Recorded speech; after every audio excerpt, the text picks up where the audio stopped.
दोस्तों चलिए आज की वीडियो शुरू करते हैं। दोस्तों वीडियो शुरू करने से पहले मैं आपको एक बात बता दूं कि आपने अभी तक हमारे इस चैनल को सब्सक्राइब नहीं किया हो तो नीचे पर आपको ग्रीन बटन में सब्सक्राइब करके लिखा रहा होगा, इसके ऊपर क्लिक कर लीजिए और साइड में नोटिफिकेशन बेल भी आएगा, उसको भी क्लिक कर लेते हैं कि आपको मिल सके हमारे अगले वीडियो की नोटिफिकेशन सबसे पहले और आप कुछ नया नया सीख सके।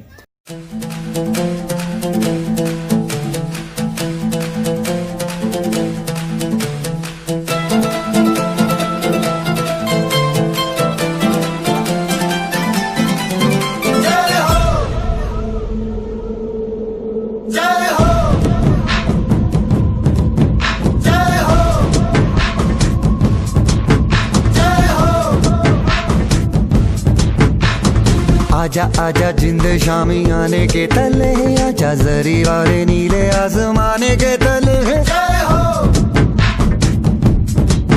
जय हो। आजा आजा जिंद शामी आने के तले, आजा जरी वाले नीले आसमाने के तले। जय हो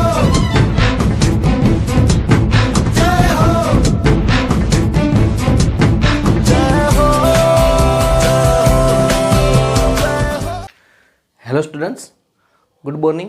तो विद्यार्थी मित्रों, આપણે ધોરણ 11 ની અંદર ચેપ્ટર નંબર 10 કયું હતું તો કે ભાઈ કોષ ચક્ર અને કોષ વિભાજન, તેની અંદર વિદ્યાર્થી મિત્રો આપણે વાત કરતા હતા અર્ધીકરણ વિશે। તો અર્ધીકરણની થોડીક આપણે પૂર્વ માહિતી લીધી હતી। હવે આપણે આજનો ટોપિક જે અર્ધીકરણ છે તે કઈ રીતે થાય છે તેને સમજવાનો પ્રયત્ન કરવાનો છે। તો વિદ્યાર્થી મિત્રો, સૌપ્રથમ આપણે ખબર છે કે અર્ધીકરણની પ્રક્રિયા છે એ બે તબક્કામાં વિભાજિત હતી। આપણે જોઈએ કે અર્ધીકરણની પ્રક્રિયા, અર્ધીકરણ બે તબક્કામાં થાય। ક્યાં ક્યાં બે તબક્કા તો કે અર્ધીકરણ 1 અને અર્ધીકરણ 2। ક્યાં ક્યાં બે તબક્કા તો કે અર્ધીકરણ 1 અને અર્ધીકરણ 2। આ બે તબક્કામાં શું થાય છે? અર્ધીકરણની પ્રક્રિયા થાય છે। તો આપણે જોઈએ ક્યાં બે તબક્કા તો કે એક અર્ધીકરણ 1 તો સંભાજન હતું, એની અંદર એક જ સ્ટેપ હતું, એકમાંથી બે કોષ બનવા માટે। જ્યારે અર્ધીકરણની પ્રક્રિયા છે, આપણે લાસ્ટ લેક્ચરની અંદર શીખી ચૂક્યા છીએ કે અર્ધીકરણની પ્રક્રિયા છે તેમાંથી એકમાંથી 4 કોષ બને। એટલે અર્ધીકરણમાં બે વખત પ્રક્રિયા થાય, કોષ વિભાજન બે વખત થાય। કોષ વિભાજન એક વખત થાય, અહીંયા અર્ધીકરણ 1, કોષ વિભાજન બીજી વખત થાય, અહીંયા અર્ધીકરણ 2। તો આ રીતના બે વખત કોષ વિભાજન થાય ત્યારે અર્ધીકરણની પ્રક્રિયા પૂરી થાય। એટલે અર્ધીકરણ બે તબક્કામાં કરી છે, અર્ધીકરણ 1 અને અર્ધીકરણ 2। તો અર્ધીકરણ 1 છે એને ફરીથી 4 ભાગમાં વિભાજિત કરી છે। કઈ કઈ ભાગમાં તો કે પૂર્વાવસ્થા 1, સંભાજનમાં ખાલી પૂર્વાવસ્થા હતું, અહીંયા આપણે લખશું પૂર્વાવસ્થા 1, ભાજના અવસ્થા 1,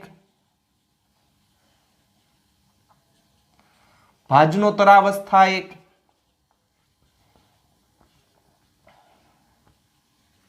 અને અંત્યાવસ્થા 1। તો આપણે જોયું કે અર્ધીકરણ 1 માં 4 પ્રક્રિયા પૂરી થાય, પૂર્વાવસ્થા પૂરી થઈ જાય, ભાજના અવસ્થા પૂરી થઈ જાય, ભાજનોત્તરા અવસ્થા પૂરી થઈ જાય, અંત્યાવસ્થા પૂરી થાય। એટલે શું થાય તો કે અર્ધીકરણની પ્રક્રિયા પૂરી થાય। પછી વચ્ચે થોડોક તબક્કો આવે જેને કહેવાય ઇન્ટરકાઇનેસિસ। ઇન્ટરકાઇનેસિસ કયો તબક્કો આવે? ઇન્ટરકાઇનેસિસ। અને આ ઇન્ટરકાઇનેસિસ પૂરું થાય પછી ચાલુ થાય અર્ધીકરણ 2। તો આપણે જોઈએ એના પછી કયો તબક્કો આવશે તો કે અર્ધીકરણ 2 તબક્કો ચાલુ થશે। તો અર્ધીકરણ 2 માં કઈ કઈ પ્રક્રિયા થાય એનાથી ફરી વિભાજન કર્યું। આ પૂર્વાવસ્થા 1 તો અર્ધીકરણમાં પૂર્વાવસ્થા 2, અર્ધીકરણ 2 માં શું થાય? પૂર્વાવસ્થા 2। અહીંયા ભાજના અવસ્થા 1 તો અહીંયા ભાજના અવસ્થા 2, આ ભાજનોત્તર અવસ્થા 1 છે અર્ધીકરણ 1 માં, તો અર્ધીકરણ 2 માં ભાજનોત્તર અવસ્થા 2,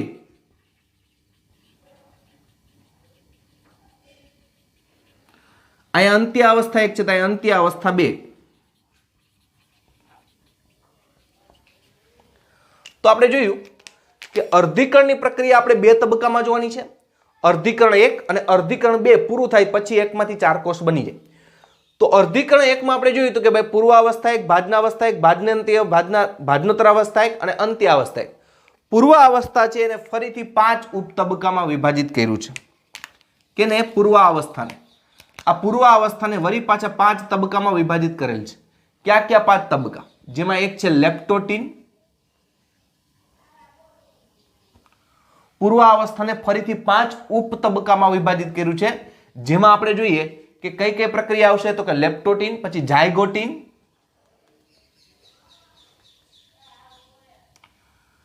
ત્રીજી પેક્ટિન,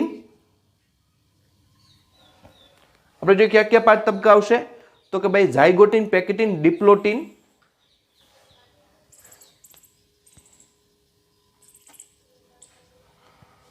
અને ડાયકાઇનેસિસ.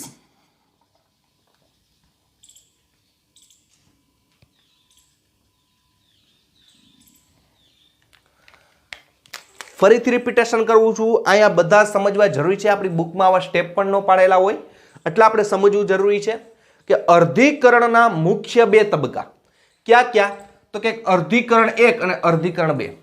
હવે અર્ધીકરણ 1 છે ને 5 તબક્કામાં વિભાજિત કર્યું છે. ક્યાં ક્યાં? પૂર્વાવસ્થા 1, પૂર્વાવસ્થાને ફરીથી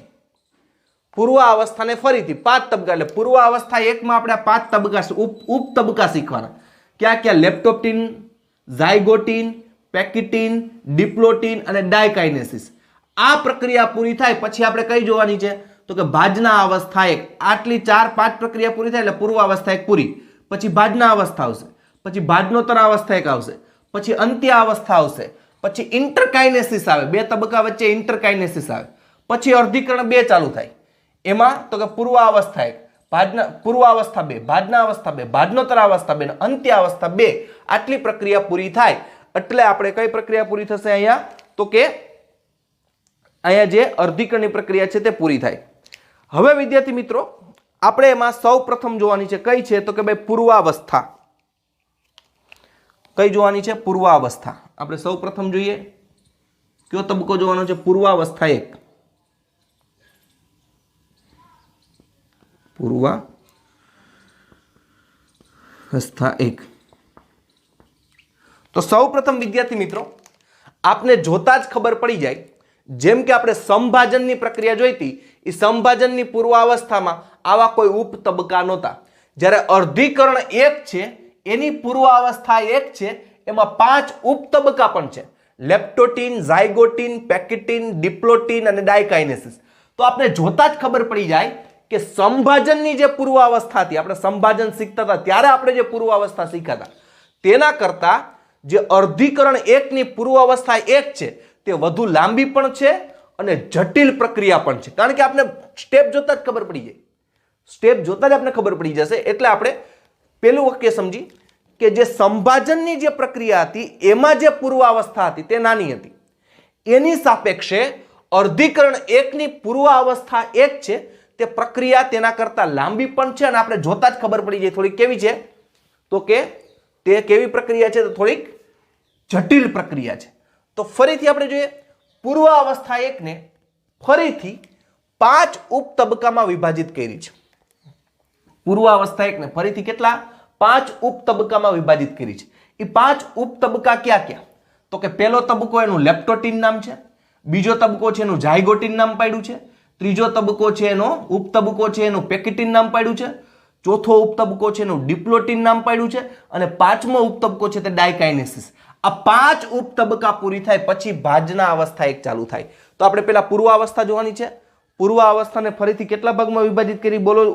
ઉપ ભાગમાં, ઉપ અવસ્થામાં વિભાજિત કરી વિદ્યાર્થી મિત્રો બોલો જી. તો 5. બરોબર છે. 5 એટલે ક્યાં ક્યાં? લેપ્ટોટીન, ઝાયગોટીન, પેક્ટિન, ડિપ્લોટીન અને ડાયકાઇનેસિસ. તો વિદ્યાર્થી મિત્રો આપણે સ્ટેપ બાય સ્ટેપ જોતા જઈએ. સૌ પ્રથમ આપણે ખબર જ હોય કે પૂર્વાવસ્થા 1 એની અંદર આપણે એક ટોપિક જોઈએ કયો છે? લેપ્ટોટીન. આપણે પહેલી અવસ્થા જોવાની છે લેપ્ટોટીન. આકૃતિ દ્વારા આપણે સમજવાનો પ્રયત્ન કરશું. તમારી બુક્સમાં આકૃતિ ન પણ આપી પણ આપણે ધ્યાન રાખવાનું છે. પહેલી અવસ્થા આવશે લેપ્ટોટીન. તો પહેલા તો વિદ્યાર્થી મિત્રો આપણે ખબર જ છે કે કોઈ પણ વિભાજન હોય, કદાચ સંભાજન હોય કે કદાચ અર્ધીકરણ હોય, પણ સૌ પ્રથમ કોષ છે એ વિભાજન પામે એ પહેલા આંતરા અવસ્થામાંથી પસાર થાય. એટલે કે કોષ વિભાજન કરે એની પહેલા એ પૂર્વ તૈયારી કરે, પછી સંભાજન પ્રકારનું કોષ વિભાજન હોય કે અર્ધીકરણ પ્રકારનું કોષ વિભાજન હોય, કોઈ પણ પ્રકારનું કોષ વિભાજન હોય, પરંતુ વિદ્યાર્થી મિત્રો સૌ પ્રથમ કોષ છે તે કઈ પ્રક્રિયા કરે છે તો કે પહેલા તો આંતરા અવસ્થામાંથી પસાર થાય. એટલે આપણે આંતરાવસ્થા દોરી પહેલા લેપ્ટોટીનમાં સમજવા માટે આ કોષ દોર્યો. માનો કે આપણે કઈ અવસ્થા દોરવાની છે? પેલી આંતરાવસ્થા. હવે આંતરાવસ્થામાં 3 તબક્કા પૂરા થઈ જાય. આપણે ખબર છે G1, S અને G2 આ 3 તબક્કા પૂરા થાય એટલે શું શું પ્રક્રિયા થઈ આપણે બધી ખબર જ છે. G1 માં કોષીય વૃદ્ધિ કરે, S તબક્કો આવે તો DNA નું સ્વયંજનન થાય, તારા કેન્દ્ર બન્યું હોય, અને છેલ્લે આપણે જોઈએ તો G2 તબક્કો. તો એની અંદર આપણે જોઈએ શું ઘટનાઓ હતી? તો કોષ હતું, કોષના ફરતે અંદર શું હતું? કોષ કેન્દ્ર. તો આપણે કોષ કેન્દ્ર દોરી. કોષની અંદર કોષ કેન્દ્ર, આ આપણે તારા કેન્દ્ર દોરી નાખી. આ શું દોર્યું છે? તારા કેન્દ્ર. બરાબર છે. પછી આપણે એના પછી જોઈએ તો કે ભાઈ રંગસૂત્ર દ્રવ્ય અને શું હોય તો કે કોષ કેન્દ્રિકા. તો આપણે આ રીતના રંગસૂત્ર દ્રવ્ય દોરીએ. આ રંગસૂત્ર દ્રવ્ય અને અહીંયા શું હોય? કોષ કેન્દ્રિકા. તો હવે કોઈ પણ વિભાજન હોય, કદાચ અર્ધીકરણ હોય, કદાચ સમભાજન, કોઈ પણ વિભાજન, પણ વિદ્યાર્થી મિત્રો જ્યારે વિભાજન થાય એ પહેલા આંતરાવસ્થામાંથી કોઈ પણ કોષ પસાર થાય જ છે. અહીંયા ભલે આંતરાવસ્થા એક જ વખત આવશે, બીજી વખત આવશે નહીં, પણ એક જ વખત આંતરાવસ્થામાંથી પસાર થશે. તો પહેલા આપણે આંતરાવસ્થામાં આપણે પ્રક્રિયા જોઈ ગયા હતા. તો અહીંયા અર્ધીકરણ થાય તે પહેલા પૂર્વ અવસ્થાની પહેલી અવસ્થા આપણે જોઈએ. કઈ પહેલી અવસ્થા છે? તો કે પહેલી અવસ્થા એની છે એ છે લેપ્ટોટીન. તો લેપ્ટોટીનમાં શું થાય? તો કે લેપ્ટોટીન છે એની અંદર સૌપ્રથમ પૂર્વાવસ્થા 1 ની અંદર, સોરી આપણે 2 લખ નાખ્યું છે, પૂર્વાવસ્થા 1 બરોબર છે. આપણે જોઈએ પૂર્વાવસ્થા 1 ની અંદર કે પહેલા તો જે લેપ્ટોટીન અવસ્થા આવે, પૂર્વાવસ્થાની એક કઈ છે? લેપ્ટોટીન અવસ્થા. આ લેપ્ટોટીન અવસ્થામાં જે આ રંગસૂત્ર દ્રવ્ય છે એ હવે ધીમે ધીમે રંગસૂત્ર સ્વરૂપે જોવા મળે, ધીમે ધીમે રંગસૂત્ર સ્વરૂપે નિર્માણ પામે. એટલે કે રંગસૂત્ર દ્રવ્ય છે એનું ઘનીકરણ થાય. શું થાય? ઘનીકરણ થાય. આપણે પૂર્વાવસ્થા યાદ હોવી જોઈએ. કઈ? સંભાજનની પૂર્વાવસ્થા. એ જ અહીંયા બરોબર છે. તો અર્ધીકરણની પૂર્વાવસ્થા 1 માં એમાં પણ એનો ઉપતબક્કો કયો છે? લેપ્ટોટીન છે. એ લેપ્ટોટીનમાં શું થાય? તો કે રંગસૂત્ર જે દ્રવ્ય હોય આંતરાવસ્થામાં તે હવે ધીમે ધીમે ધીમે કરીને કેવું દેખાશે? રંગસૂત્ર સ્વરૂપે તે નિર્માણ પામે. અને રંગસૂત્ર સ્વરૂપે નિર્માણ પામતું એટલે આપણે ખબર છે કઈ પ્રક્રિયા થતી હોય?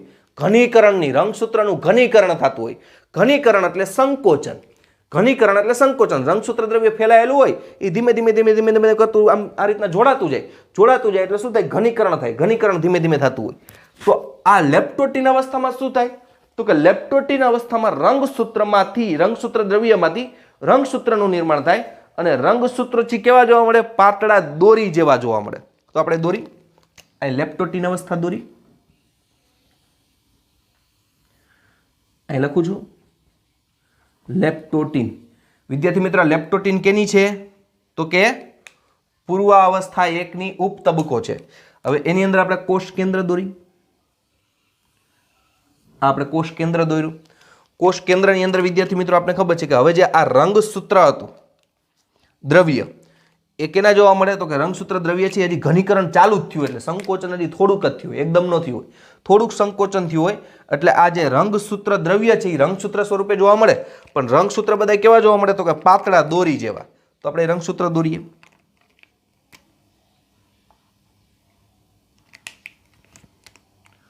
આપણે કોષ કેન્દ્રનો થોડોક અલગ કલર રાખી જેથી વિદ્યાર્થી મિત્રો આપને સમજવામાં સરળતા રહે. જોઈએ આપણે તો લેપ્ટોટીનમાં આપણે દોર્યું કોષ કેન્દ્ર. તો અહીંયા હું 4 રંગસૂત્ર દોરું છું, પણ કેના જેવા દેખાતા હોય? તો કે દોરી જેવા. તો આપણે જોઈએ આ 1, આ 2, આ 3, આ 4. તમે જોઈ શકો છો કે આ રંગસૂત્ર છે પાતળા દોરી જોવા મળે. દોરી એટલે લેપ્ટો. દોરીનો મતલબ શું થાય? લેપ્ટો. એટલે જ આ ઉપતબક્કાનું નામ પાડ્યું છે લેપ્ટોટીન. તો એ શું પ્રક્રિયા થાય કે જે રંગસૂત્ર દ્રવ્ય આંતરાવસ્થામાં હોય એ લેપ્ટોટીનમાં શું થાય? તો કે ભાઈ રંગસૂત્ર દ્રવ્ય છે હવે રંગસૂત્ર સ્વરૂપે જોવા મળે. દ્રવ્યમાંથી રંગસૂત્ર સ્વરૂપે. રંગસૂત્ર સ્વરૂપે તો જ જોવા મળે જો એનું ઘનીકરણ થયું, સંકોચન થયું હોય. તો એનો મતલબ એમ કે ઘનીકરણ થાય. પણ રંગસૂત્ર દ્રવ્ય સ્વરૂપે જોવા મળે, પણ એ રંગસૂત્ર છે હજી આમ તમે એની રંગસૂત્રિકાઓ ન દેખાય. રંગસૂત્રિકાઓ એટલે આવું ન દેખાય. આ એની રંગસૂત્રિકાઓ કહેવાય. આ રંગસૂત્રની આ એક રંગસૂત્રિકા, આ બીજી રંગસૂત્રિકા, અથવા એક એકલ સૂત્ર બીજું એકલ સૂત્ર, આવું ન જોવા મળે, પણ ખાલી એક પાતળી દોરી જેવા જોવા મળે. તો લેપ્ટોટીન અવસ્થામાં શું થાય તો કે રંગસૂત્ર છે એ કેવા જોવા મળે? લેપ્ટોનો અર્થ શું થાય? દોરી. લેપ્ટોનો અર્થ શું થાય? દોરી. તો એ રંગસૂત્ર છે એ લાંબા દોરી જેવા જોવા મળે છે. રંગસૂત્ર છે કેવા જોવા મળે છે? લાંબા દોરી જેવા જોવા મળે છે. તો આપણે કહી શકીએ કે આ અવસ્થા દરમિયાન, લેપ્ટોટીન અવસ્થા દરમિયાન રંગસૂત્ર દ્રવ્યનું, રંગસૂત્રનું ઘનીકરણ થાય, ધીમે ધીમે ઘનીકરણ થાય. એટલે માઇક્રોસ્કોપથી જો તો પરિણામે તમને આ રંગસૂત્ર છે લાંબી પાતળી દોરી જેવા જોવા મળે. એટલે જ આ લેપ્ટોનો અર્થ થાય પાતળી દોરી. તો એટલે જ આ અવસ્થાને શું નામ આપી દીધું? લેપ્ટોટીન અવસ્થા એવું નામ આપ્યું છે.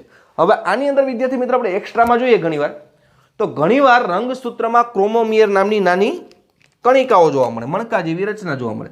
આપણે જોઈએ મણકા જેવી રચના દોરીએ આપણે એટલે અમને ખ્યાલ આવે, રેડ કલરથી દોરેલ છે. આ મણકા જેવી રચના જોવા મળે, જેને ક્રોમોમિયર કહેવાય. આ પાતળી દોરી જેવા રંગસૂત્ર દેખાય તેની ઉપર ઘણી વખત આવા મણકા જોવા મળે. મણકા એટલે ગાંઠ જેવું જોવા મળે, જેને ક્રોમોમિયર કહે છે. આ એક્સ્ટ્રા લઈ લેવાનું છે નીટ માટે, એટલે આપણે ખ્યાલ આવે. તો આ અવસ્થા કઈ થઈ? લેપ્ટોટીન. તો હવે એના પછીની વિદ્યાર્થી મિત્રો બીજી અવસ્થા કઈ આવે તો કે ઝાયગોટીન. શું થાય? ઝાયગોટીન. હવે આપણે જોઈએ કે ઝાયગોટીન અવસ્થા, ઝાયગોટીનમાં શું થાય તે જોઈએ. તો આપણે ઝાયગોટીનનો આપણે પેલા કોષ દોરીએ. કોષની અંદર કેવી પ્રક્રિયા થાય?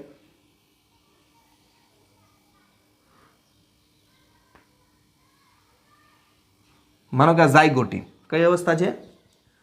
ઝાયગોટીન. ઝાયગોટીન અવસ્થાની અંદર શું થાય તો કે ભાઈ કોષ હોય, પછી આપણે ખબર છે વચ્ચે આપણે શું દોરવાનું છે? કોષ કેન્દ્ર છે. તો ઝાયગોટીન અવસ્થાની અંદર રંગસૂત્ર જે છે તેનું વધુ ઘનીકરણ થાય, રંગસૂત્રનું વધુ ઘનીકરણ થાય. એટલે જેટલું લેપ્ટોટીનમાં ઘનીકરણ થયું હતું, સંકોચન થયું હતું, એના કરતાં થોડુંક વધારે સંકોચન ક્યાં થાય તો કે એના કરતાં થોડુંક વધારે સંકોચન ક્યાં થશે? ઝાયગોટીનમાં થશે. એટલે ઝાયગોટીનની અંદર તે વધુ સ્પષ્ટ બને, ઘનીકરણ બને, એટલે લાંબા પાતળા વધુ ઘન દેખાય. એટલે રંગસૂત્રની રંગસૂત્રિકાઓ સ્પષ્ટ નથી દેખાતી.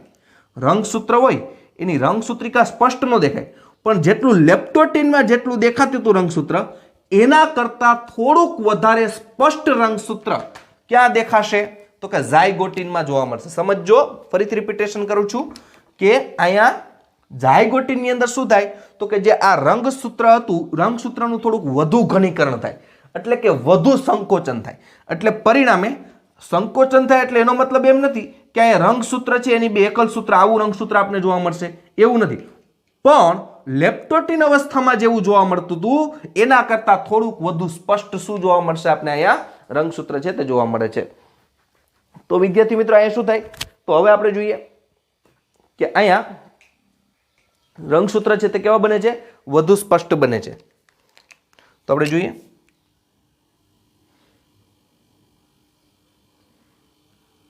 થોડા કેવા બન્યા?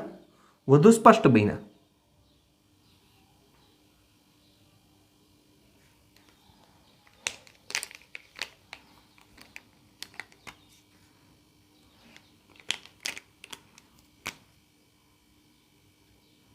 આપણે 4 રંગસૂત્ર દોરી છીએ. 4 છે. કેટલા રંગસૂત્ર છે? 4 દોર્યા. તો જોઈ શકો છો અહીંયા પાતળી દોરી જેવા જોવા મળતા હતા. ઝાયગોટીનમાં થોડુંક વધુ સંકોચન થયું એટલે શું થયું તો કે ભાઈ તેની અંદર જે રંગસૂત્ર દોરી જેવા જોવા મળતા હતા તે થોડાક વધુ સ્પષ્ટ જોવા મળ્યા. વધુ સ્પષ્ટ રંગસૂત્ર જોવા મળ્યા એટલે તમે જો હવે તમને દોરી જેવા દેખાશે.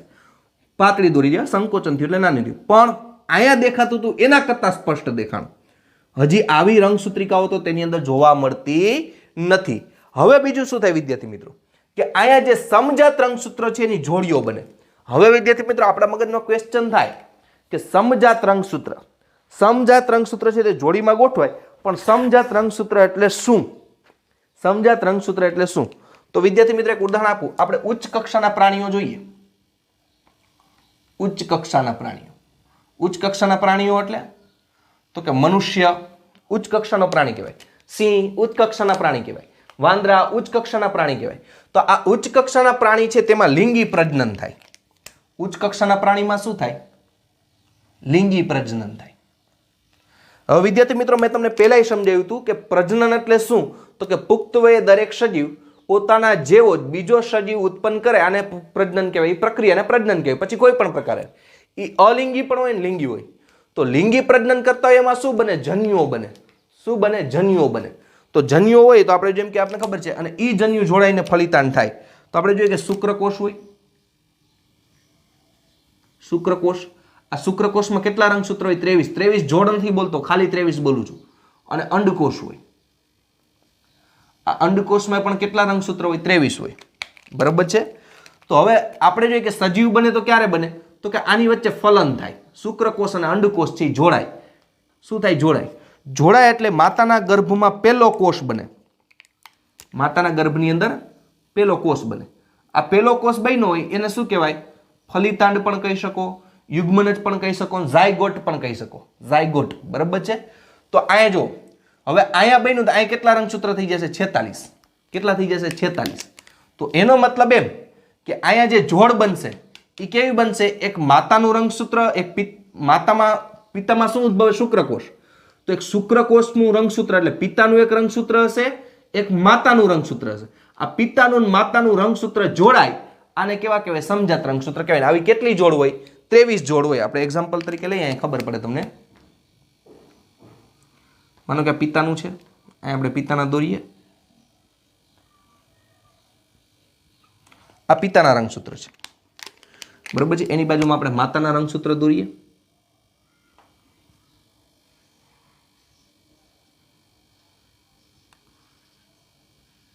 આ એનું વચ્ચે શું હોય? સેન્ટ્રોમિયર. સેન્ટ્રોમિયર છે રંગસૂત્ર દોરેલા સેન્ટ્રોમિયર. હવે જો અહીંયા શું થયું કે આપણે ખબર છે કે ઉચ્ચ કક્ષાના પ્રાણીમાં જ્યારે લિંગી પ્રજનન થાય તો લિંગી પ્રજનન ક્યારે થાય? કે એમાંથી નરજન્યુ અને માદાજન્યુ જોડાઈને ફલન થાય અને પછી જે સંતતિ બને એને શું કહેવાય? લિંગી પ્રજનન કહેવાય. તો અહીંયા આપણે જોયું કે શુક્રકોષ છે એના 23 રંગસૂત્ર, અંડકોષના 23 રંગસૂત્ર. આ 23 જોડાય એટલે કેટલા થયા? 46. આપણે એમ કહી શકીએ, હવે અહીંયા જો એમ કહી શકીએ 23 જોડ, આવો શબ્દ વાપરી. ખાલી 23 નહીં, 23 જોડ રંગસૂત્ર થઈ જાય. એટલે 23 આના 23 આના એટલે ટોટલ 46. 46 માં આવી જોડ કેટલી થાય? 23 થાય. તો હવે જો અહીંયા મેં તમને કીધું કે જ્યારે કોઈ પણ સજીવ આમાંથી સજીવ બને, કેમ બને એ આપને ખબર છે. કોષ વિભાજન થાય, કોષમાંથી પેશી બને, પેશીમાંથી અંગ બને. બરાબર છે. આપણે આગળ 5મા ચેપ્ટરની અંદર 8મા ચેપ્ટરની અંદર ઓલરેડી શીખી ચૂક્યા છીએ. તો હવે જોઈએ કે શુક્રકોષ છે અને અંડકોષ છે એ જોડાઈને ફલિતાંડ બન્યો. તો આમાં બેયનું રંગસૂત્ર હોય. આ પિતાનું અને કયું હોય? માતાનું. તો આવી જે આ જોડ બની, આ એક જોડ, આ બીજી જોડ, આ ત્રીજી જોડ, આવી કેટલી જોડ હોય? 23 જોડ હોય. તો આપણે તો બે જોડનું જ ઉદાહરણ લીધું છે. કેટલું લીધું છે? 4નું જ ઉદાહરણ લીધું. 4નું ઉદાહરણ લીધું એટલે 2 પિતાના અને 2 માતાના. પણ આવી કેટલી જોડ હોય? 23 હોય. પણ આપણે 4 જ જોડ, 2 જ જોડ લીધી છે. બરાબર. 23 જોડ હોય, આપણે 2 જોડનું ઉદાહરણ દ્વારા સમજો એટલે 4 આપણી પાસે રંગસૂત્રો છે. તો એમાં જો આ શુક્રકોષમાંથી પિતાનું રંગસૂત્ર, આ માતાનું રંગસૂત્ર, આ પિતાનું, આ માતાનું. પણ આ પિતાનું અને માતાનું આ બે ભેગા જોડાયેલા છે, આને સમજાત કહેવાય. સમજાત કહેવાય. બરાબર છે. આ પિતાનું અને આ માતાનું આને સમજાત કહેવાય નહીં. સમજો, જોડ 23 છે. હું 2 જોડનું ઉદાહરણ લઉં. આપણે 2 જોડ લીધી. તો આ જે ભેગા જોડાણા છે એને સમજાત રંગસૂત્ર કહેવાય. આ ભેગા જોડાણા એને સમજાત કહેવાય. પણ ધારો કે આને આ જોડાય તો આને સમજાત ન કહેવાય. કારણ કે સમજાત નહીં, જોડાણા એ કેવા થઈ ગયા? સમજાત. તો આયા શું થશે ઝાયગોટિનમાં? તો પહેલા તો જે ઝાયગોટિનની અંદર જે પ્રક્રિયા થશે એ કઈ થશે? તો કે રંગસૂત્રનું વધુ ઘનીકરણ થાય. એટલે રંગસૂત્ર સ્પષ્ટ બને. સ્પષ્ટ બને પણ એનો મતલબ એમ નથી કે રંગસૂત્રમાં 2 એકલ સૂત્ર જોવા મળે, એવું હોતું નથી. બીજું શું થાય? તો કે સમજાત રંગસૂત્રની જોડ બને. સમજાત એટલે હવે તમે સમજી ગયા હોય, સરખા લંબાઈમાં હોય એવા જોડાઈ જાય, સમજાત રંગસૂત્રની જોડ બને. તો આપણે 23 જોડ લેવું હોય, મનુષ્યનું ઉદાહરણ દ્વારા સમજ્યા. 23 જોડ હોય તો 23 જોડમાં આપણે જોઈએ આ જે પાસે જોડાયેલા છે એ સમજાત. હવે ધારો કે આ રંગસૂત્ર ને આ રંગસૂત્ર જોડાય, આ બે જોડાય, આ બે, તો આને સમજાત ન કહેવાય. આને સમજાત કહેવાય નહીં. પણ આ બે જોડાણા આ બધાને સમજાત કહેવાય. તો આવા સમજાત રંગસૂત્રની શું બને છે? જોડ બને છે. તો વિદ્યાર્થી મિત્રો આપણે ઝાયગોટિનની અંદર જે પ્રક્રિયા જોવાની છે આપણે જોઈ લે કે સમજાત રંગસૂત્રની શું બનશે? જોડ બને છે. તો એ 4 માંથી આપણે જોયું કે એક કેની પાસેથી મળ્યો? એક કેની પાસેથી મળ્યો? આ બે રંગસૂત્ર છે બ્લેક, એ પિતાના અને બે કેના છે? માતાના. તો આપણે સમજાત રંગસૂત્રની જોડ બનાવીએ. તો ઝાયગોટિનની જ બીજી અવસ્થા દોરીએ આપણે, એટલે આપણે આઈડિયો આવે. ઝાયગોટિનની જ બીજી અવસ્થા દોરીએ. કોષ, એની અંદર કોષ કેન્દ્ર. તો ઝાયગોટિનમાં શું થાય? સમજાત રંગસૂત્રની જોડ બને. જો વિદ્યાર્થી મિત્રો, અહીંયા મેં ઘનીકરણ કર્યું છે, હજી આપણે દેખાતા નથી, લીટા દેખાય છે. આ સમજાત રંગસૂત્રની જોડ, એક માતાનું, એક પિતાનું, એક માતાનું.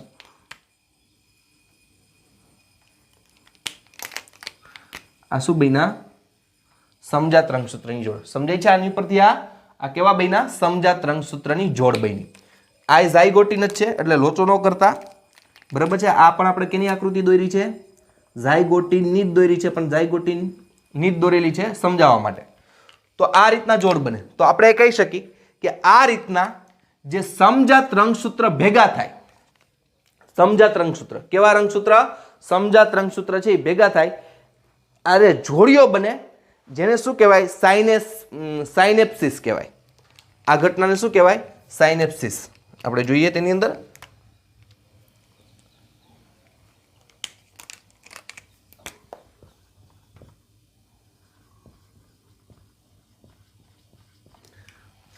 સાયનેપ્સિસ કેને કહેવાય?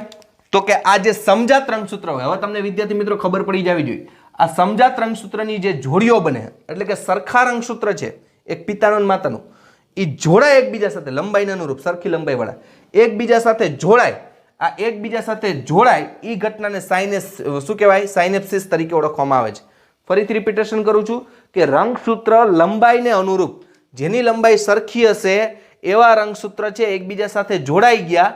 આ જે લંબાઈને અનુરૂપ જોડાણા, બરોબર છે, લંબાઈને અનુરૂપ એટલે તમે જોઈ શકો છો આ રંગસૂત્ર છે, આ બેની લંબાઈ સરખી છે, એક પિતાનું અને એક માતાનું. હવે આ રંગસૂત્ર છે તેના કરતાં લંબાઈ જુદી છે, તો આ એનો જોડાઈ જાય, બરાબર છે. એટલા માટે કહું છું કે લંબાઈને અનુરૂપ શું કરે? આવી જોડીઓ બનાવે, જેને સાયનેપ્સિસ કહેવાય. અને આ જે જોડીઓ બની એને સાયનેપ્સિસ, અને આ આખું જે સંકુલ બન્યું, જુઓ આ આખું સંકુલ, આ જોડીઓ જોડાઈને બન્યું સંકુલ. આ રીતના જો આ દોરી જેવું બતાવું એટલે ખ્યાલ આવે. આપણે જોઈ છીએ આ રીતના જ્યારે સમજાત રંગસૂત્રમાં ભેગા થવાની પ્રક્રિયા થતી હોય, સમજાત રંગસૂત્ર ભેગા થતા હોય, એ પ્રક્રિયાને સાયનેપ્સિસ કહેવાય. અને આ જે રંગસૂત્ર ભેગા થઈને આખું સંકુલ બનાવ્યું, શું બનાવ્યું? આખું સંકુલ બનાવ્યું. તો અહીંયા આપણે જે સંકુલ આખું બને એને કહેવાય સિનેપ્ટોનિમલ સંકુલ.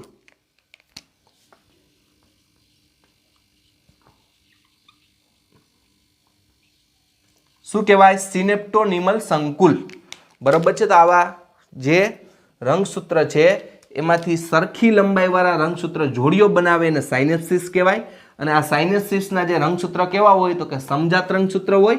અને ત્યારબાદ અહીંયા જે રંગસૂત્ર લંબાઈના અનુરૂપ, હવે આ અવસ્થાને તમે ઇલેક્ટ્રિક માઇક્રોસ્કોપમાં જુઓ તો રંગસૂત્રની સાયનેપ્સિસની એક જટિલ સંરચનાનું, રંગસૂત્રની સાયનેપ્સિસની એક જટિલ સંરચના, આ સાયનેપ્સિસની એક જટિલ સંરચના, આ જટિલ સંરચના ભેગી થઈ ગઈ અને આ આખું સંકુલ બન્યું ને કહેવાય, શું કહેવાય? સિનેપ્ટોનિમલ સંકુલ. શું થાય? સિનેપ્ટોનિમલ સંકુલ તરીકે અહીંયા ઓળખવામાં આવે છે. તો વિદ્યાર્થી મિત્રો, અહીંયા બીજું શું થાય કે આ જે રંગસૂત્ર છે તેનો જે ડીએનએ હોય, રંગસૂત્રની અંદર ડીએનએ હોય, એ ડીએનએ શું કરે? તો કે ડીએનએ છે, આપણે જોઈએ કે હાથની પ્રક્રિયા દ્વારા કે ડીએનએ છે, ડીએનએ એકબીજામાં મેચ થાય. આ રીતના શું થાય? એકબીજામાં મેચ થાય. કારણ કે બે સમજાત રંગસૂત્ર છે, બે પાસે એવા, એટલે કે સાયનોપ્સિસની પ્રક્રિયા થઈ. અને સાયનોપ્સિસની પ્રક્રિયા એટલે કે સમજાત રંગસૂત્ર ભેગા થયા. હવે ભેગા થઈને જે આખું સંકુલ બની ગયું એને સિનેપ્ટોનિમલ સંકુલ કહેવાય. આખું સંકુલને શું કહેવાય? સિનેપ્ટોનિમલ પ્રક્રિયા. એટલે જોડાવાની પ્રક્રિયા છે એને સાયનેપ્સિસ, અને જોડાઈ ગયા પછી આખું જે સંકુલ બને એને સિનેપ્ટોનિમલ સંકુલ કહેવાય. તો વિદ્યાર્થી મિત્રો, આ સમજાત રંગસૂત્ર પાસે આવે એટલે એને પરિણામે શું થાય કે એના જે ડીએનએ છે એકબીજામાં શું થાય? આમ જોડાતા જાય, એટલે ચેનની જેમ આગળ વધે. આપણે ચેન દેતા હોય, આપણે ચેન દઈએ, કોઈ પણ ચેન દઈએ એટલે શું થાય? એકબીજા આકડિયામાં આવી જાય. એ રીતના શું થાય કે ડીએનએ છે એકબીજામાં મેચ થતા હોય. એટલે આ પ્રક્રિયાને કહી શકીએ, કદાચ નીટમાં તમારે પૂછાય કે આ ઝાયગોટિન છે પ્રક્રિયા કેની જેમ આગળ વધે? તો કઈ જીપરની જેમ. જીપર એટલે ચેન, જીપરની જેમ આગળ વધે છે. તો હવે વિદ્યાર્થી મિત્રો, આ ખરેખર સંકુલની વાત કરીએ, જે સિનેપ્ટોનિમલ સંકુલ છે તેમાં રહેલા સમજાત રંગસૂત્ર છે, સમજાત રંગસૂત્ર છે, ખરેખર આપણે દ્વિસૂત્રી દેખાય. જો આ જોતા કેવા લાગે? દ્વિસૂત્રી દેખાય, પણ ખરેખર દ્વિસૂત્રી ન હોય. કેવા હોય? ચતુઃસૂત્રી હોય. ચતુઃસૂત્રી એટલે આવા હોય આવા, પણ હજી સંકોચન પૂરેપૂરું ન થયું એટલે આપણે દેખાય નહીં. કેવા હોય છે? આવા ચતુઃસૂત્રી હોય. જો 1 2 3 4 ચતુઃસૂત્રી હોય, પણ હજી ઝાયગોટિનમાં તે દ્વિસૂત્રી જ જોવા મળે છે. આપણે આવા જ જોવા મળે છે, હજી આપણે આવા જોવા મળતા નથી. આ પ્રક્રિયા સમજવી વિદ્યાર્થી મિત્રો બહુ અગત્યની છે. બરાબર છે? કારણ કે હજી આપણે જોયું કે આમાં દ્વિસૂત્રી દેખાય, ચતુઃસૂત્રી હજી દેખાતી નથી. હવે ઝાયગોટિન પછી કઈ અવસ્થા આવશે? તો કે હવે આ પ્રક્રિયા ધીમે ધીમે આગળ વધે તો એ દેખાય દ્વિસૂત્રી, પણ ખરેખર હોય કેવી? ચતુઃસૂત્રી. હવે એના પછી આપણે જોવાનું છે તો કે પેકિટીન. કઈ જોવાની છે? પેકિટીન અવસ્થા. તો આપણે પહેલા કોષ દોરી નાખી.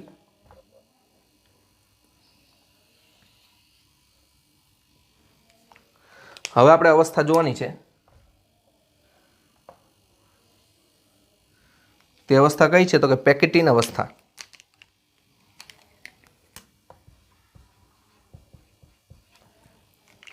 તો પેકિટીન અવસ્થા છે તે આગળની આપણે લેપ્ટોટીન અને ઝાયગોટિન પ્રક્રિયા જોઈ તેના કરતાં કેવી છે? લાંબી પ્રક્રિયા છે. તો પૂર્વ અવસ્થાની આપણે સૌથી લાંબી પ્રક્રિયા કેવી છે? સૌથી લાંબી પ્રક્રિયા ક્યાં થાય? પેકિટીનમાં થાય છે. તો પેકિટીનની અંદર કઈ કઈ ઘટનાઓ બને તેના વિશે આપણે જોઈએ. તો આ અવસ્થામાં જે રંગસૂત્ર જે આપણે જોયું હતું કે આ અવસ્થામાં દ્વિસૂત્રી રંગસૂત્ર હવે કેવા દેખાય? ચતુઃસૂત્રી દેખાય. હવે આ જે રંગસૂત્ર પેકિટીનમાં વધુ સંકોચન થાય એટલે હવે આ જે દ્વિસૂત્રી છે કેવા દેખાશે? ચતુઃસૂત્રી. તો આપણે જોઈએ કે દ્વિસૂત્રી નહીં દેખાય, કારણ કે ઝાયગોટિનમાં શું હતું? હતા ચતુઃસૂત્રી પણ દેખાતા હતા દ્વિસૂત્રી, હજી ઘનીકરણ થયું નથી. પણ પેકિટીન અવસ્થા જેવી ચાલુ થશે એવું આ રંગસૂત્ર જે દ્વિસૂત્રી છે હવે કેવા દેખાશે? ચતુઃસૂત્રી દેખાય છે. તો હવે આપણે ચતુઃસૂત્રી દોરીએ.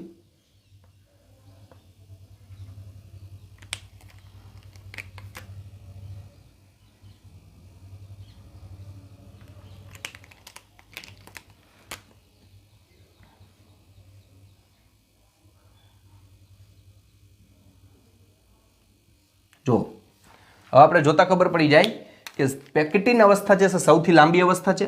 બીજું કે પેકિટીન અવસ્થા દરમિયાન શું થાય કે સૌથી લાંબી પ્રક્રિયા છે અને કઈ પ્રક્રિયા કરે છે? દ્વિસૂત્રીમાંથી ચતુઃસૂત્રી દેખાય છે. એટલે કે અહીંયા જે રંગસૂત્ર છે તેને રંગસૂત્રીય ડાયડ કહેવાય, કારણ કે રંગસૂત્રની જોડી દેખાય. રંગસૂત્રની જોડી દેખાય. જો હવે રંગસૂત્રની જોડી જોઈ શકાય.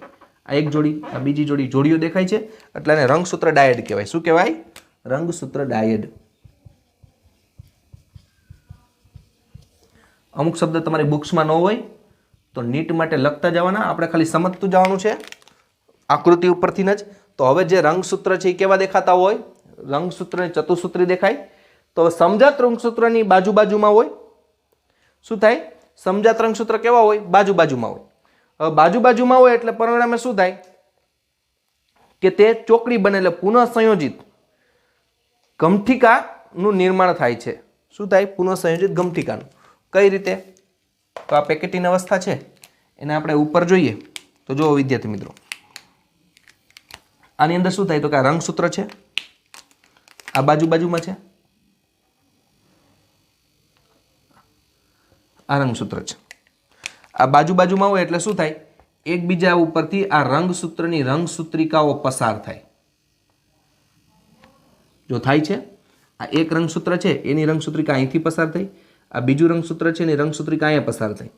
બરોબર છે? જોઈ શકો છો કે આ રીતના રંગસૂત્રની રંગસૂત્રિકાઓ એકબીજા ઉપરથી પસાર થાય. આ એકબીજા ઉપરથી પસાર થાય તો આ જે પસાર થાય છે અને આ જે રચના બની, અહીંયા રચના જે બની, બરોબર છે? આ રચના તમે જોઈ શકો છો અહીંયા આ રચના બની એને શું કહેવાય? પુનઃ સંયોજિત ગમઠિકા. સમજો, પુનઃ સંયોજિત, ફરીથી ભેગા થયા. એકવાર સમજાત રંગસૂત્રમાં ભેગા થયા હતા એટલે એકવાર ભેગા થઈ વળી પાછી એની રંગસૂત્રની રંગસૂત્રિકાઓ એકબીજા ઉપરથી જાય એટલે શું થાય? પુનઃ સંયોજિત ગમઠિકાનું દ્રશ્યમાન થાય છે. કઈ પ્રક્રિયા? પુનઃ સંયોજિત.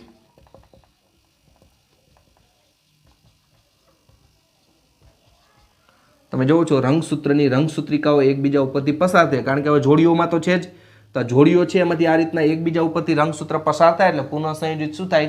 ઘમઠીકાનું દ્રશ્યમાન થાય છે. કઈ અવસ્થામાં? તો કે પેકેટીન અવસ્થામાં. તો ત્યારબાદ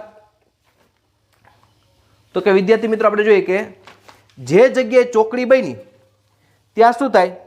રંગસૂત્રની અદલા બદલી થાય, અને રંગસૂત્રની અદલા બદલી થાય એટલે એને શું કહેવાય? વ્યતિકરણ તરીકે ઓળખવામાં આવે. હવે વિદ્યાર્થી મિત્રો આ જે ચોકડી બની, અહીંયા આ ચોકડી બની એને પુનઃ સંયોજિત ઘમઠીકા કહેવાય. હવે આ જે ચોકડી બની અહીંયા રંગસૂત્રની અદલા બદલી થાય, એટલે કે આ રંગસૂત્ર અહીંયા શું થશે? અદલા બદલી થશે. મેં કીધું ને ચેનની જેમ એકબીજા સાથે જોડાઈ જાય, તો રંગસૂત્ર એટલે ડીએનએ ની અદલા બદલી થાય થોડી ઘણી. તો જુઓ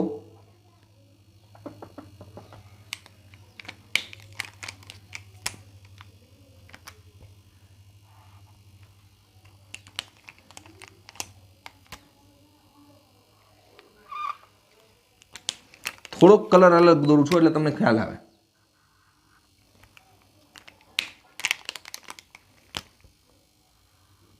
જો વિદ્યાર્થી મિત્રો અહીંયા આ રંગસૂત્રિકા હતી, તો આનું રંગસૂત્ર અહીંયા આવી ગયું, બ્લેક કલરનું થોડુંક અહીંયા આવી ગયું, અને બ્લેક કલરની રંગસૂત્રિકા છે એની ઉપર કેવું રેડ આવી ગયું, એટલે શું થાય? રંગસૂત્રની શું થાય છે? અદલા બદલી થાય. અને અહીંયા જે રંગસૂત્રની અદલા બદલી થઈ આ ઘટનાને કહેવાય વ્યતિકરણ. રંગસૂત્રની અદલા બદલી થઈ ઘટનાને શું કહેવાય? વ્યતિકરણ. બરોબર છે વિદ્યાર્થી મિત્રો? સમજજો, અહીંયા તમને એક ફર્મો દોર દો એટલે ખ્યાલ આવે.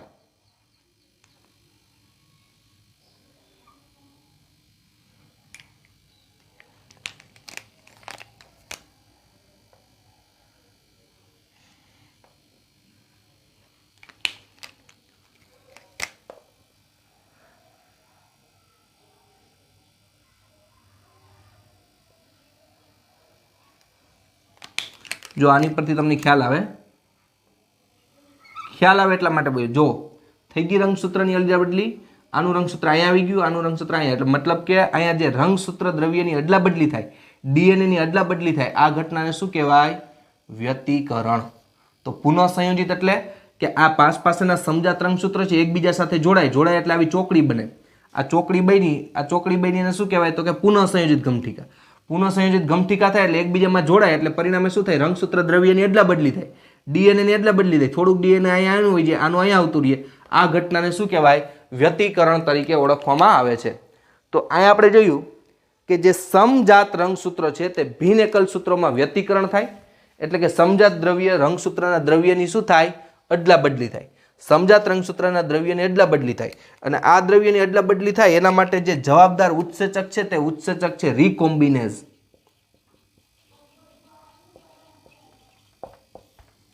કયો ઉત્સેચક જવાબદાર છે? ઉત્સેચક એટલે એક પ્રકારનો પ્રોટીન જ હોય જે પ્રક્રિયામાં મદદ કરતો હોય. તો કયો છે? તો કે રીકોમ્બિનેઝ ઉત્સેચક કહે છે. વ્યતિકરણ છે તે ઉત્સેચક દ્વારા નિયંત્રિત થાય, અને એ ઉત્સેચકનું નામ કયું છે? રીકોમ્બિનેઝ તરીકે તેને ઓળખવામાં આવે છે. તો હવે વિદ્યાર્થી મિત્રો વ્યતિકરણ થાય એટલે એ શું થાય?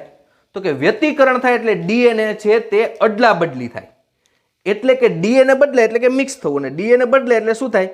નવા લક્ષણો આવે, અને નવા લક્ષણો આવે એટલે ભિન્નતા ઉદ્ભવે. શું થાય? નવા લક્ષણો આવે એટલે ભિન્નતા ઉદ્ભવે. તો આપણે જોઈએ વ્યતિકરણ થાય એટલે શું થાય? તો કે ડીએનએ ની અદલા બદલી થાય. વ્યતિકરણમાં ડીએનએ ની અદલા બદલી થાય એટલે ડીએનએ ની અદલા બદલી થાય એટલે થોડોક ડીએનએ બદલો એટલે થોડાક લક્ષણો બદલાય, અને થોડાક લક્ષણો બદલાય એટલે પરિણામે શું આવે? ભિન્નતા આવે. પેઢી દર પેઢી શું થતું જાય? પેઢી દર પેઢી ભિન્નતા આવતી જાય. દર પેઢીમાં ભિન્નતા આવે. તમે જુઓ છો તમારા દાદા છે તેના કરતાં તમારા પપ્પાની અણસાર થોડી ઘણી બદલી જાય. તમારી અણસાર છે એની તમારા પપ્પા કરતાં થોડીક અણસાર બદલાઈ જશે. તો આ બદલાઈ જાય છે અણસારી. શું કામ? કારણ કે કઈ ઘટના થાય છે? વ્યતિકરણ થાય છે. એટલે વ્યતિકરણ છે એના કારણે ધીમે ધીમે શું થાય છે? તેમાં પરિવર્તનો આવે છે. તો આપણે જોઈએ કે માનો કે અને સંતાનમાં આવે પરંતુ લક્ષણો છે તે જુદા આવે, એટલે કે વ્યતિકરણના કારણે પેઢી દર પેઢીના થોડાક લક્ષણો બદલાતા જાય. શું થાય? વ્યતિકરણના કારણે પેઢી દર પેઢીના લક્ષણો બદલાતા જાય. જેમ જેમ લક્ષણો બદલાતા જાય એમ ઉત્ક્રાંતિ થાય, ભિન્નતા આવે. ભિન્નતા એટલે ઉત્ક્રાંતિ. જેમ કે પહેલાના સમયમાં મનુષ્ય એપ એટલે મનુષ્ય વાંદરા જેવો લાગતો, તો અત્યારે વાંદરા જેવા નથી લાગતા. આપણે અત્યારે ફરી ગયા છીએ. શું કામ ફરી ગયા? કારણ કે વ્યતિકરણના કારણે એ બધા સજીવોમાં ધીમે ધીમે ધીમે વ્યતિકરણ થતું ગયું એટલે પેઢી દર પેઢી દર પેઢી પેઢી દર પેઢી પેઢી દર પેઢી પેઢી દર પરિવર્તનો આવતા ગયા અને પરિવર્તનો આવતા ગયા એટલે એ શું કહેવાય? ઉત્ક્રાંતિ કહેવાય. પરિવર્તન આવ્યા અને શું કહેવાય? ઉત્ક્રાંતિ કહેવાય. તો ઉત્ક્રાંતિ કેને કારણે છે? વ્યતિકરણને કારણે. વિદ્યાર્થી મિત્રો, આ પ્રક્રિયા સમજવી ખૂબ જરૂરી છે, કારણ કે આ વ્યતિકરણ સમજાશે તો તમને જીનેટિકના ચેપ્ટર જે 12માં આવશે એ પણ સમજાશે અને જીનેટિકના ચેપ્ટરની અંદર પણ ઉદ્વિકાસને ભિન્નતાના જે ચેપ્ટરો છે ત્યાં વ્યતિકરણ ઉપરથી પ્રક્રિયા ઉપરથી સરળતાથી સમજી શકાશે. એટલે વ્યતિકરણ સમજવું વિદ્યાર્થી મિત્ર આપણા માટે અગત્યનું છે. જેમ કે આપણે એક ઉદાહરણ તરીકે લઈએ, જેવા કે રંગસૂત્ર હોય, બરાબર છે. આ રંગસૂત્ર, પિતાના રંગસૂત્ર કેટલા હોય? 23. આપણે એક્ઝામ્પલ તરીકે લઈએ, પિતાના 23, બરાબર છે. પછી માતા હોય તો માતાના કેટલા હોય? તો કે 23 હોય. તો પિતા અને માતાના ભેગા થઈને 46 રંગસૂત્ર બને કે ન બને? આ પહેલું સંતાન છે, માનો કે પુત્ર 1, બરાબર છે. હવે ધારો કે ફરીથી પ્રજનનની પ્રક્રિયા દ્વારા આ માતા અને પિતાના રંગસૂત્ર જોડાઈને ફરીથી 46 રંગસૂત્ર જોડ્યા અને આમાંથી સજીવ બન્યો, માનો કે આ પુત્ર 2. તો ખરેખર આ પુત્ર 1 જેવો પુત્ર 2 હોવો જોઈએ કે નહીં? પહેલી વસ્તુ કે આ જે સંતાન છે એમાં એના માતા અને પિતાના બેયના લક્ષણો થોડા થોડા મિક્સ થયેલા હશે, એટલે તેની અણસાર છે એ માતા પિતા કરતાં થોડીક બદલાઈ જાય. કારણ કે કઈ ઘટના થઈ હોય? વ્યતિકરણ થયું હોય. કઈ ઘટના થયું હોય? વ્યતિકરણ. જ્યારે શુક્રકોષ અને અંડકોષ બનતા હોય, કારણ કે વ્યતિકરણ ક્યાં થાય? અર્ધીકરણની પ્રક્રિયાના. અર્ધીકરણમાં શેના માટે થાય? જન્યુઓના નિર્માણ માટે. શુક્રકોષ અને અંડકોષ બનતા હોય ત્યારે. તો હવે આપણે જોઈએ કે વ્યતિકરણના કારણે આ જે પુત્ર છે એમાં શું આવે? ફેરફાર આવે. તો આયા પણ માતા અને પિતા એના દ્વારા, એ જ માતા અને પિતા આપણે જોઈએ એના દ્વારા જે પુત્ર 2 બીજું સંતાન આવ્યું, તો ખરેખર પુત્ર 1 જેવો પુત્ર 1 same to same carbon copy હોવી જોઈએ કે નહીં? નથી હોતી. શું કામ? કારણ કે કઈ ઘટના થાય છે? વ્યતિકરણ. બે અણસારમાં બદલાઈ જાય છે, થોડાક સ્વભાવમાં બદલાઈ જાય છે. એનું કારણ છે વ્યતિકરણની ઘટના જવાબદાર હોય છે. તો વિદ્યાર્થી મિત્રો, આ ખાસ યાદ રાખવાનું, બરોબર છે કે વ્યતિકરણ, તો વ્યતિકરણમાં શું થાય? 2 રંગસૂત્રના જનીનોનું પુનઃ સંયોજન થાય. આ વ્યતિકરણમાં શું થાય? આ વ્યતિકરણ થયું, રંગસૂત્ર બદલાઈ ગયા, તો 2 રંગસૂત્ર છે એનું જનીન દ્રવ્ય મતલબ ડીએનએ નું શું થાય છે? અદલા બદલી થતી જોવા મળે છે. અને સમજાત રંગસૂત્ર વચ્ચે પુનઃ સંયોજન પેકિટીન અવસ્થાના અંત સુધીમાં પૂરું થઈ જાય છે. બરોબર છે કે સમજાત રંગસૂત્ર છે, આ સમજાત રંગસૂત્ર હતા એનું પુનઃ સંયોજન છે કઈ અવસ્થા દરમિયાન પૂરું થઈ જશે? પેકિટીન અવસ્થા દરમિયાન તે સંપૂર્ણ કેવું થઈ જશે? પૂરું થઈ જશે. તેના ફળ સ્વરૂપે વ્યતિકરણના સ્થાને રંગસૂત્ર કેવા જોડાય છે? જોડાયેલા જોઈ શકાય છે. એના પછીની અવસ્થા છે ડિપ્લોટીન અવસ્થા. કઈ અવસ્થા જોવાની છે? ડિપ્લોટીન અવસ્થા. તમારે લાઈનમાં જ દોરવાનું છે, મારી પાસે સ્પેસનો અભાવ છે એટલા માટે દોરું છું. ડિપ્લોટીન અવસ્થા.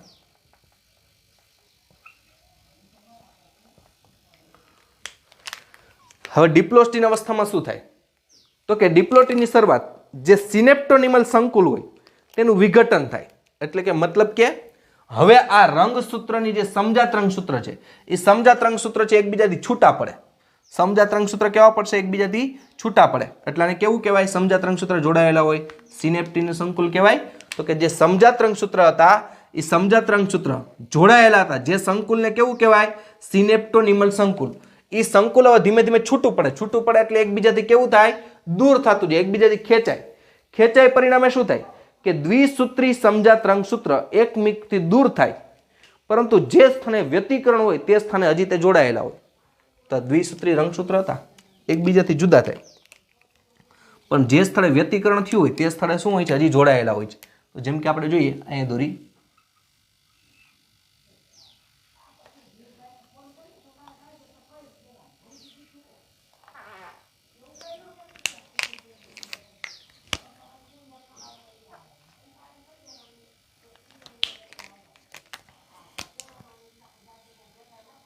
આ રંગસૂત્ર કેવા જાય? એકબીજાથી દૂર જાય.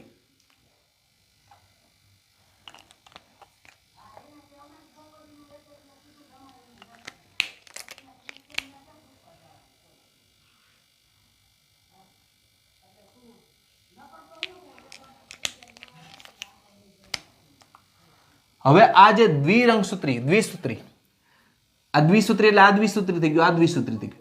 એટલે દ્વિસૂત્રી સમજાત રંગસૂત્ર છે એકબીજાથી દૂર જાય એટલે આ ચોકડી બને.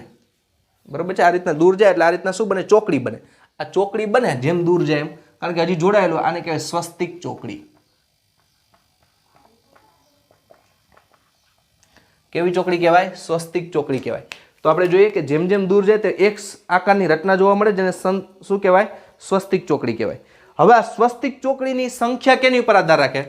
કે રંગસૂત્રની લંબાઈ વધારે, જેમ રંગસૂત્રની લંબાઈ વધારે તેમ સ્વસ્તિક ચોકડીની સંખ્યા વધારે, અને જેમ રંગસૂત્ર ટૂંકું તેમ સ્વસ્તિક ચોકડીઓ ઓછી બને.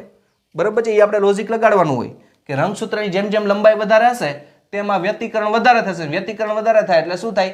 કે સ્વસ્તિક ચોકડીઓ જાજી બને, અને જેમ રંગસૂત્ર ટૂંકું હશે તેમ સ્વસ્તિક ચોકડીઓ કેવી બનશે? ઓછી બનશે. એટલે તે સ્વસ્તિક ચોકડીની સંખ્યા કેની ઉપર આધાર રાખે છે? તો કે લંબાઈ ઉપર આધાર રાખે છે. કેટલાક પૃષ્ઠવંશી પ્રાણીઓના અંડકોમાં આ ડિપ્લોટિન અવસ્થા છે મહિના અને વર્ષો સુધી ચાલુ જ રહે. અમુક પુખ્ત પ્રાણીઓ છે એની અંદર શું થાય કે ડિપ્લોટિન અવસ્થા, પૂર્વ અવસ્થાની કઈ અવસ્થા? ડિપ્લોટિન અવસ્થા મહિનાઓ સુધી અને વર્ષો સુધી ડિપ્લોટિન અવસ્થા જ ચાલુ રહે. આ બધી અવસ્થા ઓછો સમય રહે, ડિપ્લોટિન અવસ્થા મહિનાઓ સુધી, વર્ષો સુધી શું રહે છે? ચાલુ જ રહે છે. તો ડિપ્લોટિન અવસ્થામાં શું થાય કે હવે આપણે જોઈએ કે અહીંયા રંગસૂત્ર છે છૂટા પડે છે, અને રંગસૂત્ર જ્યારે છૂટા પડતા હોય તો એની જે રંગસૂત્રિકાઓ છે એ સ્વસ્તિક ચોકડી બની હોય, અને હવે પરિણામે શું થાય કે તે એકબીજાથી છૂટા પડી જાય છે. આપણે જોઈએ કોષ કેન્દ્ર દોરીએ, એ સીધે સીધું કોષ કેન્દ્ર દોરી નાખી.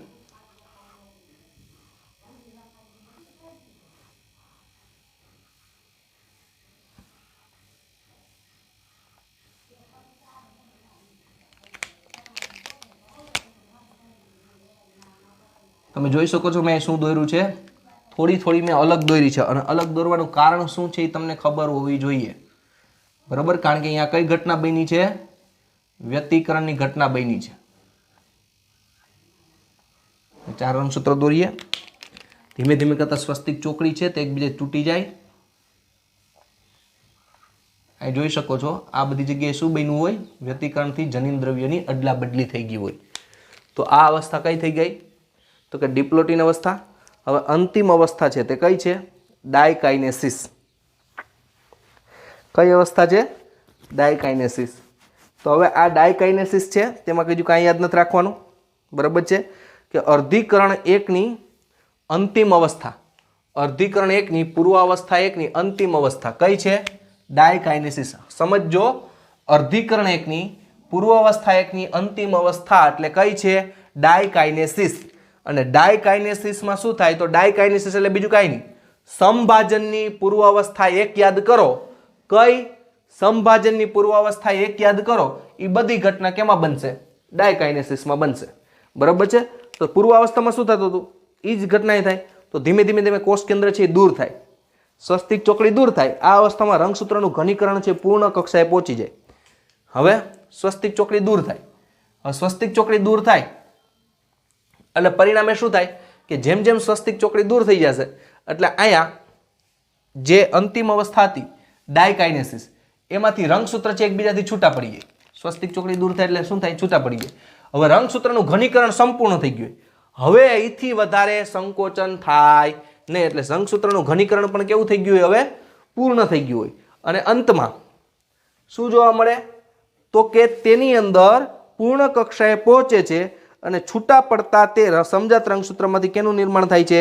દ્વિધ્રુવીય ત્રાકનું નિર્માણ થાય છે. તો કોષ કેન્દ્રિકા લુપ્ત થતી જાય. આપણે અહીંયા દોરી. બરોબર છે? છેલ્લી અવસ્થા કઈ અવસ્થા છે? લાસ્ટ અવસ્થા કઈ છે? ડાયકાઇનેસિસ. ડાયકાઇનેસિસ. બરોબર છે? બરોબર યાદ રાખવાનું છે. તો હવે શું થાય? કોષ કેન્દ્ર પટલ ધીમે ધીમે દૂર થાય. દૂર થાય એટલે ખબર છે ને ગતિશીલ પ્રક્રિયા હોય. આ કોષ કેન્દ્ર પટલ મેં દોર્યું. ધીમે ધીમે શું થાય? દૂર થાય. આ ઉપરાંત બીજું શું થાય? તો કે ભાઈ જે રંગસૂત્ર છે એનું સંપૂર્ણ ઘનીકરણ થઈ ગયું હોય એટલે તે સ્પષ્ટ બની જાય. બીજું અહીંયા જે કોષ કેન્દ્રિકા હોય નાની દોરું, નાનું દોરું એટલે કોષ કેન્દ્રિકા ધીમે ધીમે ગાયબ થશે. પછી તો કે ભાઈ જે તારા કેન્દ્ર હોય એ તારા કેન્દ્ર ક્યાં જાય? તો કે વિરુદ્ધ ધ્રુવો તરફ ખસે. એક તારા કેન્દ્ર અહીંયા વહી જશે, એક તારા કેન્દ્ર અહીંયા વહી જાય. પરિણામે કેનું થાય? તો કે દ્વિધ્રુવીય ત્રાક, તારા કિરણો, અને તેમાંથી શું થાય? દ્વિધ્રુવીય ત્રાકનું નિર્માણ થાય છે. તો આ બધું જોઈ લીધું. તો અહીંયા આપણે જોઈએ ડાયકાઇનેસિસના અંતમાં કોષ કેન્દ્રિકા લુપ્ત થઈ જાય અને કોષ કેન્દ્ર પટલનું પણ શું થઈ જાય છે? વિઘટન થઈ જાય છે. આ કોષ કેન્દ્રિકા લુપ્ત થઈ જાય, કોષ કેન્દ્ર પટલનું વિઘટન થઈ જાય અને આ જે રંગસૂત્ર છે એ છૂટા પડી ગયા હોય એટલે છૂટા પડી ગયો એટલે આપણે ખબર છે કેવા દેખાય.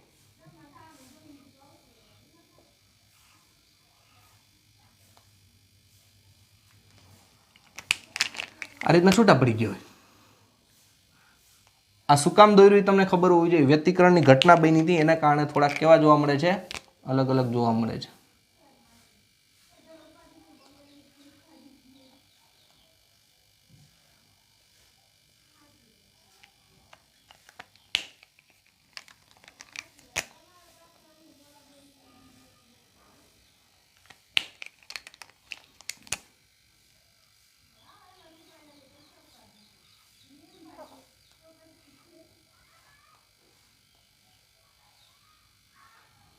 આ રીતના રંગસૂત્ર કેવા પડી જાય? એકબીજાથી છૂટા પડી જાય છે. તો વિદ્યાર્થી મિત્રો, આ વાત થઈ સંપૂર્ણ અર્ધીકરણ એકની. બરાબર, ફટાફટ ક્વિક રિવિઝન કરું છું. તમને આકૃતિ એટલા માટે જ આપી છે કે તમારા બુકના શબ્દ સમજતા તમે આકૃતિ સમજી લો. લખાણ કરવું શક્ય નથી કારણ કે આ પ્રક્રિયા લાંબી છે.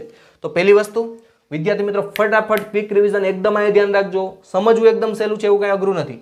પહેલા અર્ધીકરણ એક. અર્ધીકરણ એકમાં કેટલી અવસ્થા? તો કે ભાઈ અર્ધીકરણના બે તબક્કા, અર્ધીકરણ એક અને અર્ધીકરણ બે. હવે અર્ધીકરણ એકમાં પૂર્વાવસ્થા એક, ભાજનાવસ્થા એક, ભાજનોત્તરાવસ્થા અને અંત્યાવસ્થા. એમાં પણ પૂર્વાવસ્થામાં પણ કઈ છે? લેપ્ટોટીન, ઝાયગોટીન, પેકિટીન, ડિપ્લોટીન અને ડાયકાઇનેસિસ. તો પહેલા આપણે જોઈ હતી કે પૂર્વાવસ્થા એકમાં આપણે જોઈએ કે લેપ્ટોટીન અવસ્થા. તો પૂર્વાવસ્થા એક છે એ સંભાજનની પૂર્વાવસ્થા કરતા અર્ધીકરણ એકની પૂર્વાવસ્થા એક કેવી છે? લાંબી છે, જોતા જ ખબર પડી જાય. અને જટિલ પ્રક્રિયા છે એ પણ ખબર પડી જાય. તો એની પહેલી અવસ્થા કઈ છે? લેપ્ટોટીન. તો લેપ્ટોટીનમાં શું હોય? તો પહેલા આપણે આંતરાવસ્થા યાદ કરી. કોઈ પણ કોષ વિભાજન શરૂ થાય પહેલા કોષ ક્યાં હોય? આંતરાવસ્થામાં.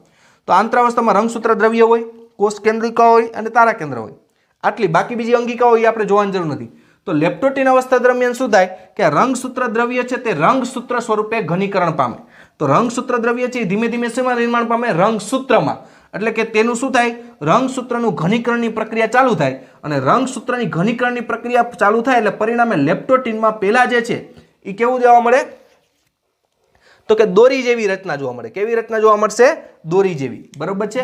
તો આપણે જોઈ જ શકીએ છીએ અહીંયા પાતળી કેના જેવી જોવા મળે છે? દોરી જેવી રચના જોવા મળે છે. તો પાતળી દોરી જેવી રચના જોવા મળે. આ ઉપરાંત એટલે જેનું નામ લેપ્ટોટીન પડ્યું છે ને એમાં નાની નાની ગાંઠો હોય જેને શું કહેવાય? ક્રોમોનિયર કહેવાય. ઝાયગોટીનમાં શું થાય? તો કે ઝાયગોટીન પ્રક્રિયા છે તેની અંદર તો કે ઝાયગોટીન પ્રક્રિયામાં સૌપ્રથમ તો આ રંગસૂત્રનું છે વધુ ઘનીકરણ થાય. રંગસૂત્રનું શું થાય? વધુ ઘનીકરણ થાય. પણ હજી તેમાં રંગસૂત્રિકાઓ આ રીતના દેખાતી નથી, પણ જેટલું લેપ્ટોટીન હતું તેના કરતાં વધુ ઝાયગોટીનમાં શું થાય? વધુ સ્પષ્ટ બને. આ ઉપરાંત ઝાયગોટીનમાં બીજું શું થાય? તો કે ઝાયગોટીનની જે પ્રક્રિયા છે એની અંદર સમજાત રંગસૂત્રની જોડી બને. એટલે કે જે રંગસૂત્રની લંબાઈ સરખી હોય તે શું કરે? એકબીજા સાથે જોડીને સમજાત રંગસૂત્ર. કઈ રીતના મેં તમને સમજાવ્યું છે? સમજાત રંગસૂત્ર કેને કહેવાય? શુક્રકોષ અને અંડકોષના ઉદાહરણ દ્વારા સમજાત રંગસૂત્રની જોડીઓ બને. આ સમજાત રંગસૂત્રની જોડીઓ બનવાની જે પ્રક્રિયા છે તેને સાયનેપ્સિસ કહેવાય. સાયનેસિસ. અને જોડી બની ગયા પછી આખું જે સંકુલ બને તેને શું કહેવાય? સિનેપ્ટોનિમલ સંકુલ તરીકે ઓળખવામાં આવે. ખરેખર આ હોય કેવી? દ્વિસૂત્રી. પણ હોય ચતુસૂત્રી, પણ આપને કેવી દેખાય છે આ અવસ્થા દરમિયાન? દ્વિસૂત્રી જોવા મળે ઝાયગોટીન. શું કામ? હજી પૂરેપૂરું ઘનીકરણ થયું હોતું નથી એટલે દેખાય કેવી? દ્વિસૂત્રી, પણ હોય કેવી? ચતુસૂત્રી. તો આ વાત કેની થઈ? તો કે ભાઈ ઝાયગોટીનની થઈ. ત્યારબાદ એના પછીની કઈ અવસ્થા આવે? પેકિટીન અવસ્થા આવે. તો હવે આપણે જોઈએ તેની અંદર સૌથી લાંબી અવસ્થા કઈ છે? પેકિટીન છે. કેવી છે?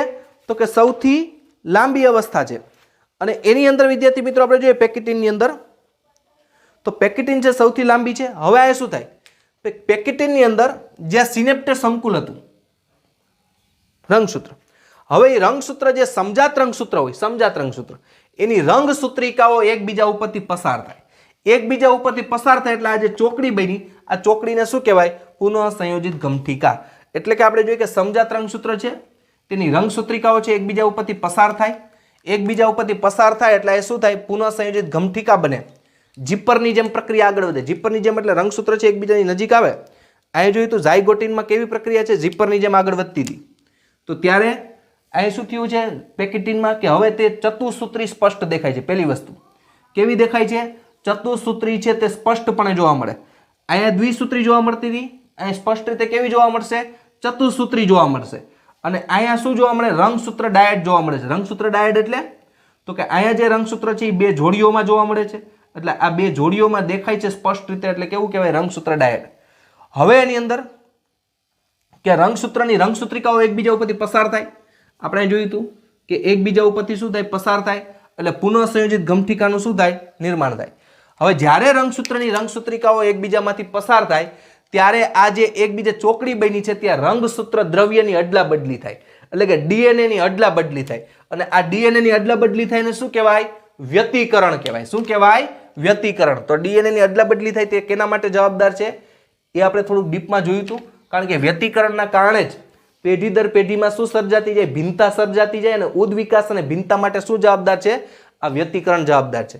તો હવે આપણે જોઈએ કે વ્યતિકરણની પ્રક્રિયા, તો એ ઉપરાંત વ્યતિકરણની પ્રક્રિયા થાય, પુનઃસંયોજિત ગમઠિકા બની ગઈ.